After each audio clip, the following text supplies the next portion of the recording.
Thank you so much for remaining here, especially with the threat of weather. And I know that some people had to leave just to avoid that, but I'm so grateful for your presence.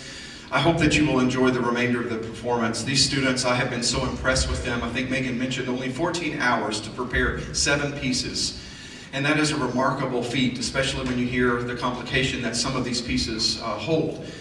So the program, all 7 were performing, but there's a little different order. So if it's okay, I'm just going to announce a few things and maybe tell you a little bit about the piece. But for this next piece, well, that was Alpina Fanfare, and you know the first piece.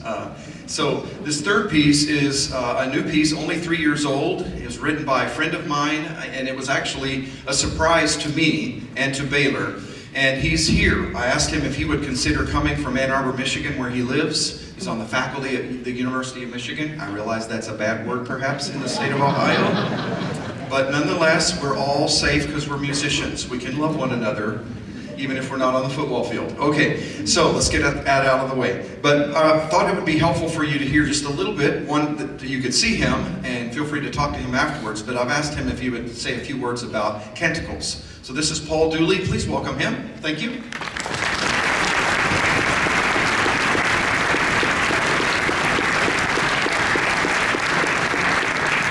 Hi, everyone. Honored to be here, and especially great to work with all these amazing musicians who've been working so hard the past few days. This piece is quite challenging, and they've done just a wonderful job. So just a couple little tidbits about the piece. Once I started writing it, made that aware to Dr. Wilson. You know, when a composer normally finishes a piece, we just send it off, the band plays it, and that's kind of it. This piece was different in that it was highly collaborative. I wrote the piece, had a lot of problems, issues, and I ended up spending about 20 hours on the phone with Dr. Wilson, editing and revising the piece. And so it was a huge collaboration in that respect. And a lot of the newer pieces that I'm writing, I like the more collaboration, the better. So I just thought I'd mention that. The piece is actually in 3 movements. The first movement is Alleluias, the second movement Prayers, and the third movement Hosannas. Each movement is a theme and variations. So you'll hear in the first movement an opening theme in the clarinets, and then in each movement the theme works its way through the ensemble, different variations, different instruments playing that theme, different accompaniments. Same thing in the second movement, you'll hear the alto sax first play this prayer theme, and that works its way through a bunch of different modes. And the challenge in composing this was, how far can I take this simple theme way far out and way back? And so that's sort of the craft of the composition of what I was going for. And then in the final movement, Hosannas, we hear this theme in the trumpets at the beginning. And as anyone knows what a pentatonic scale is, the theme is sort of built around a pentatonic scale. And I was talking to a couple of the musicians here. Back in high school, I played jazz piano, and one of the things you learn is the pentatonic scale is very versatile. You can improvise in the pentatonic scale, and it works with a lot of things in your left hand. So the third movement probably gets the most chromatic and kind of adventurous around this very simple theme up top. So a couple things for you to listen for. I hope you enjoy Canticles. Thanks.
been nice to play some contemporary music. Certainly love the works of the masters, but having the opportunity to meet and talk about living composers, we will do that again at the very end. We had a chance to share a little bit of Omar Thomas with them virtually.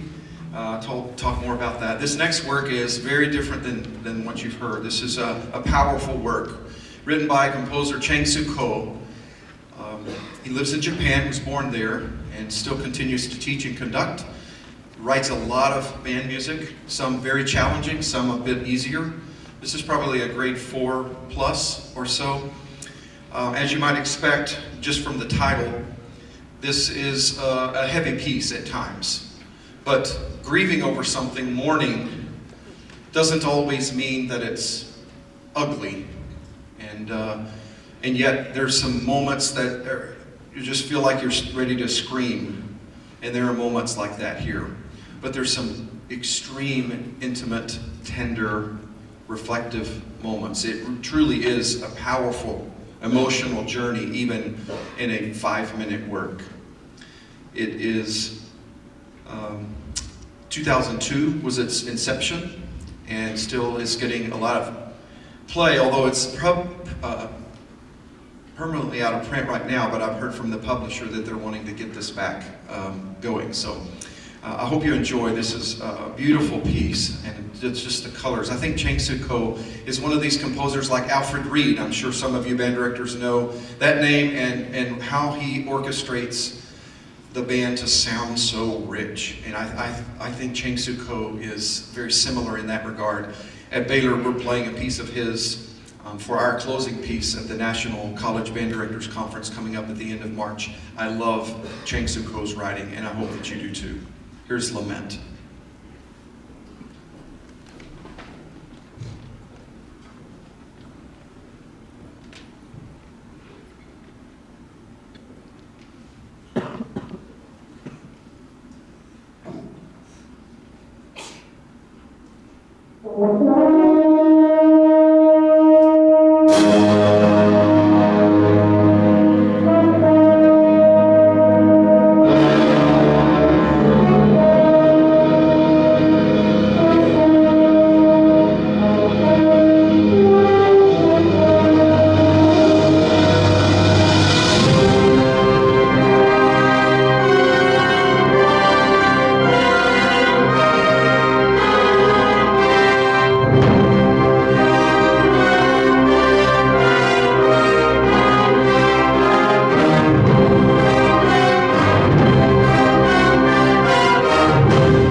This next work is by Adam Schoenberg.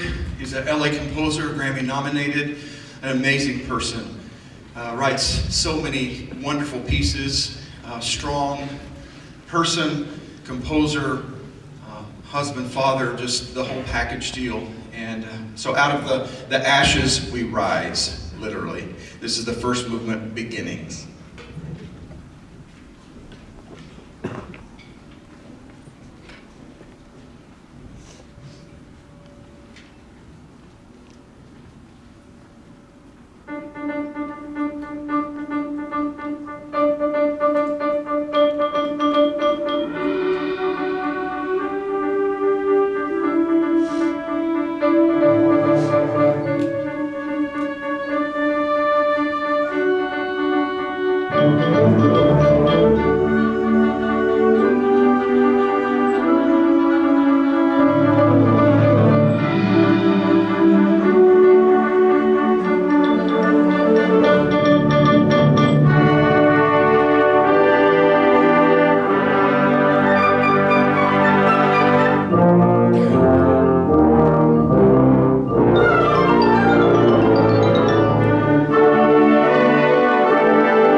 The word of the day is syncopation.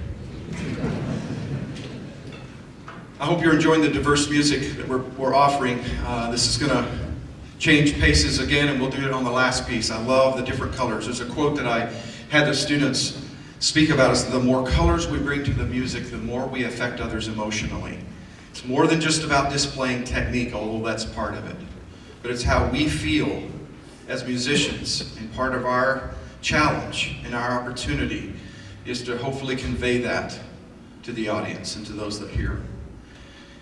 In that same vein, I wanted to read to you a poem that this next piece is based on. Grace Before Sleep is a piece for choir originally by Susan LaBarre. And there were several years ago, about 10 or 12 maybe now, I was in a choir concert at Baylor, and I heard this incredible performance by this piece and knew this had to be arranged for wind band. So I spoke to Susan and then her publisher, Santa Barbara Publishing Company, and they thankfully granted the rights to arrange. I self-published this. It is about a grade 3, so if you are interested in this, just contact me. It is one of these pieces that is such a beautiful setting of a lovely piece of music that really gets to the heart of the music without having to worry about the technique as much. Certainly there's challenges, but the idea of this is based on a Sarah Teasdale poem, and I want to read this to you. How can our minds and bodies be grateful enough that we have spent here in this generous room, we three, this evening of content? Each one of us has walked through storm and fled the wolves along the road. But here the hearth is wide and warm, and for this shelter and this light, accept, O Lord, our thanks tonight. And I just mentioned that we're not exempt from the storms and the wolves. We have those all around us in our lives, in our families, in our schools, in our society. And learning how to overcome those, work through those challenges, teaches us resilience and hopefully hope. And I had the students read an article by Carl Palnick called A Welcome Address. You can look at it online, because I think some of you will want to share this with your students. But the very end of this talks about our responsibility and our honor, but it's somewhat of a duty as musicians.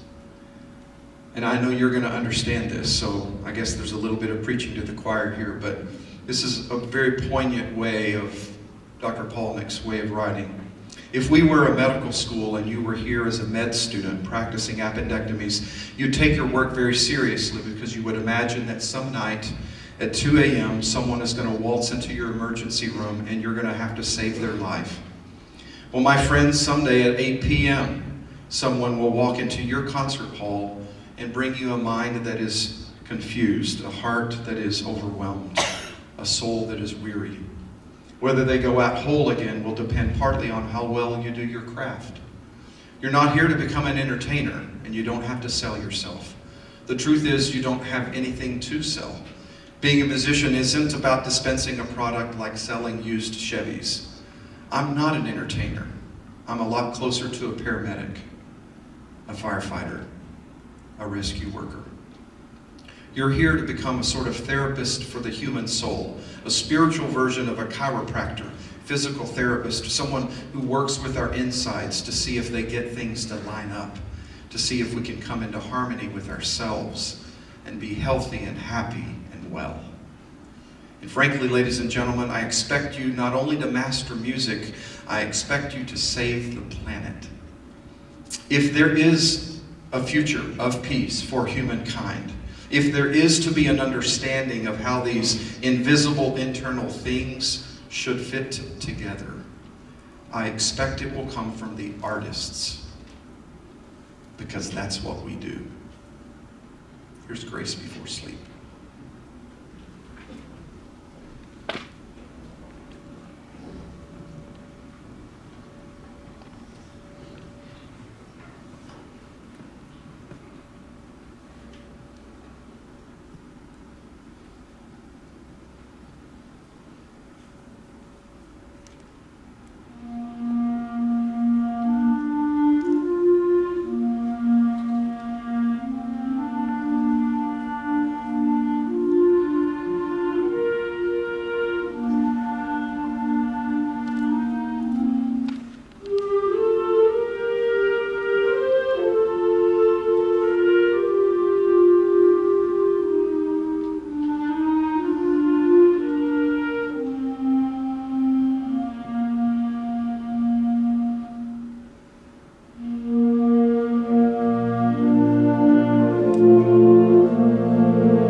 I just want to say thanks to all the OMEA Board of Directors, the staff, to Megan Snide, who just did an incredible job.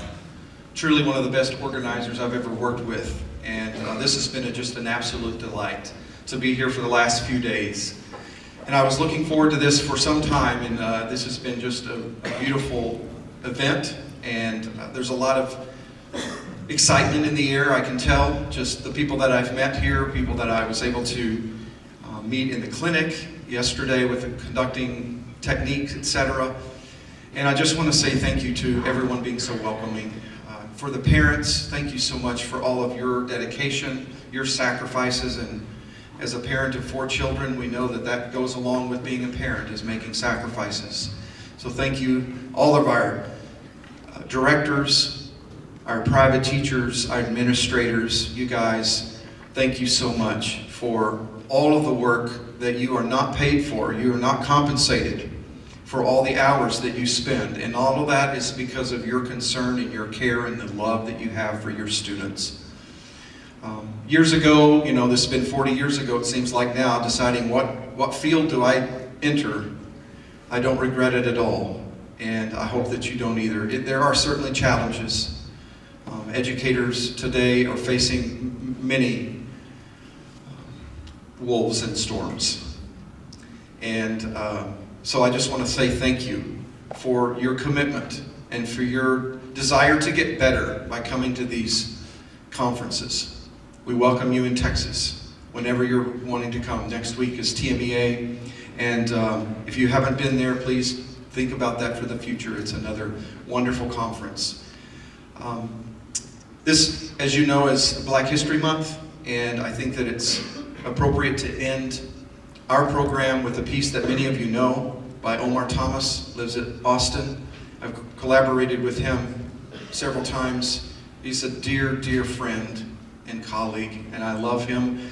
And I love his heart, I love his voice, I love his humanity, his commitment.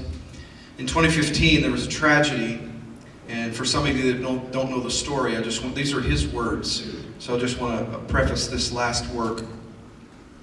He says, "Our new day begun was written to honor 9 beautiful souls who lost their lives to a callous act of hatred and domestic terrorism on the evening of June 17th, 2015, while worshiping in their beloved sanctuary, the historic Emmanuel African Methodist Episcopal Church, affectionately referred to as Mother Emanuel." This is in Charleston, South Carolina. "My greatest challenge," he says, in creating this work was walking the line between reverence for the victims and their families and honoring my strong, bitter feelings towards both the perpetrator and the segments of our society that continue to create people like him. I realized that the most powerful musical expression I could offer incorporated elements from both sides of that line, embracing my pain and anger while being moved by the displays of grace and forgiveness demonstrated by the victims' families. Historically, Black Americans have, in great number, turned to the church to find refuge and grounding in the most trying of times. Thus, the musical themes and ideas of Our New Day Begun are rooted in the Black American church tradition. The piece is anchored by James and John Johnson's time-honored song, "Lift Every Voice and Sing," known endearingly as the Negro National Anthem, and peppered with blues harmonies and melodies.